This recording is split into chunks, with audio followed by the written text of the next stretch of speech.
नमस्कार, मैं हूं प्रवीण गौतम। दोस्तों, बिहार में सीट बंटवारे के बाद बीजेपी और जेडीयू के नेता मीडिया की खबरों को लेकर दावा करते हैं कि झूठी कहानियां बनाई जा रही हैं, एनडीए में ऑल इज वेल। लेकिन फिर बीजेपी के सहयोगी आखिरकार मीडिया के सामने क्यों कहने को मजबूर हैं कि एनडीए में nothing is well.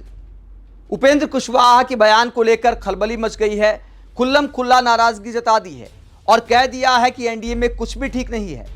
Amit Shah से मीटिंग करने गए तो क्या हाल होता है, क्या सीन होता है, पूरी कहानी आपको बताते हैं। पहले बताते हैं कि मीडिया के सामने क्या बोला। उपेंद्र कुशवाहा से जब सवाल किया गया कि क्या सब कुछ ठीक ठाक है, क्या आप नाराज हैं, तो शुरुआत में तो कहते दिखाई दिए कि क्या बात है, कुछ बात नहीं है। फिर कहते हैं कि एक ही बात कहना चाहूंगा कि एनडीए में कुछ भी ठीक नहीं है। और किन शब्दों का इस्तेमाल किया, सुप्रिया श्नेत कांग्रेस प्रवक्ता कटाक्ष करती हैं। उपेंद्र कुशवाहा ने कहा कि this time nothing is well in NDA, यानी इस बार एनडीए में सब कुछ ठीक नहीं है। ये उपेंद्र कुशवाहा ने बयान दिया है। राष्ट्रीय लोक मोर्चा पार्टी के सर्वे सर्वा हैं और 6 सीट इनको मिली हैं सीट बंटवारे में। बीजेपी जेडीयू 101, चिराग पासवान की पार्टी एलजेपी 29, एचएएम यानी हिंदुस्तान अवाम मोर्चा 6 और उपेंद्र कुशवाहा की पार्टी को भी 6 सीट मिली हैं, जिसके बाद खुल्लम खुल्ला नाराजगी जताई थी। हालांकि बाद में कहा कि सब ठीक से निपट गया है। शायद बीजेपी की तरफ से थोड़ा सा निर्देश मिला होगा कि मीडिया में इस तरह नाराजगी जताना या सोशल मीडिया पर लिखना ठीक नहीं है। लेकिन सब ठीक ठाक बताने के बाद एक बार फिर उपेंद्र कुशवाहा का दर्द सामने आ गया और कहा कि एनडीए में कुछ भी वेल नहीं है, जो इस बात को दिखाता है कि बहुत नाराज है उपेंद्र कुशवाहा।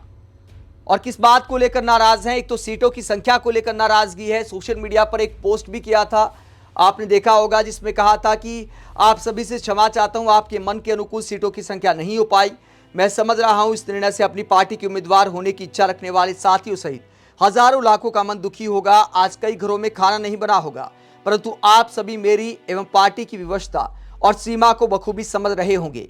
तो एक लंबा चौड़ा पोस्ट किया था उपेंद्र कुशवाहा ने, अपने पार्टी कार्यकर्ताओं को मोटिवेट किया था, टिकट के दावेदारों को समझाया था कि हालात को समझिए, हमारी भी व्यवस्था है। तो सोशल मीडिया पर जब ऐसा लिखा था, एक और पोस्ट किया था, आज बादलों ने फिर साजिश की, जहां मेरा घर था वहीं बारिश की। अगर फलक को जिद है बिजलियां गिराने की, तो हमें भी जिद है वहीं पर आशा बसाने की। ये पोस्ट अपने आप में कहानी बयां करती है, जो इस बात को दिखाती है कि उपेंद्र कुशवाहा शायद जिन सीटों पर अपनी दावेदारी ठोकते हैं, वो सीटें अगर किसी और दल के हिस्से में गई हैं तो उस बात से नाराज हैं।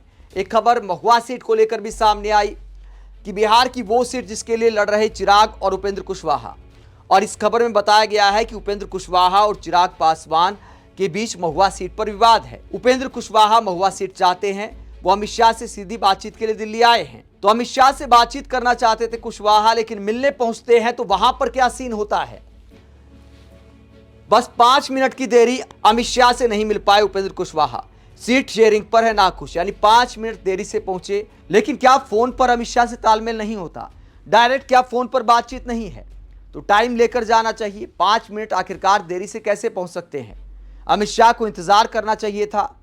उपेंद्र कुशवाहा बिहार की राजनीति के लिए काफी अहम है, 20 सीटों पर इनका वोट बैंक मायने रखता है। अगर ये नाराज हो गए तो भारी नुकसान हो सकता है। मान लीजिए अलग चुनाव लड़ने का फैसला करते हैं, इसीलिए बीजेपी के जो बिहार के नेता हैं वो मनाने भी पहुंचे थे। सम्राट चौधरी सहित कई नेता मनाने पहुंचे थे उपेंद्र कुशवाहा को, लेकिन बात नहीं बन पाई। उस मीटिंग के बाद बाहर निकलकर ही कहा कि एनडीए में सब कुछ ठीक नहीं है। उपेंद्र कुशवाहा का ऐसा बोलना इस बात को दिखाता है कि सीट बंटवारे को लेकर पेच फंस गया है। नीतीश कुमार अलग नाराज बताए जा रहे हैं। टिकट के दावेदार नीतीश कुमार के घर के बाहर प्रोटेस्ट कर रहे हैं। जिन उम्मीदवारों की विधायकों की टिकट कटने के आसार हैं या सीट दूसरे दल के हिस्से में चली गई है, वो लोग अब बवाल काट रहे हैं। नीतीश कुमार से सवाल करें कि सम्मान के साथ आखिरकार समझौता क्यों किया जा रहा है, तो उपेंद्र कुशवाहा से लेकर नीतीश कुमार तक सब नाराज बताए जा रहे हैं। अब इसका अंजाम कहां तक पहुंचेगा ये देखना दिलचस्प रहेगा, क्योंकि नीतीश कुमार का पासा पलटने का इतिहास रहा है। लेकिन अब की बार हालांकि कह रहे हैं कि बहुत इधर उधर हो गए, अब किधर भी नहीं जाएंगे। लेकिन क्या नीतीश कुमार की बात पर बीजेपी भरोसा कर सकती है? इतिहास तो कम से कम ऐसा नहीं कहता।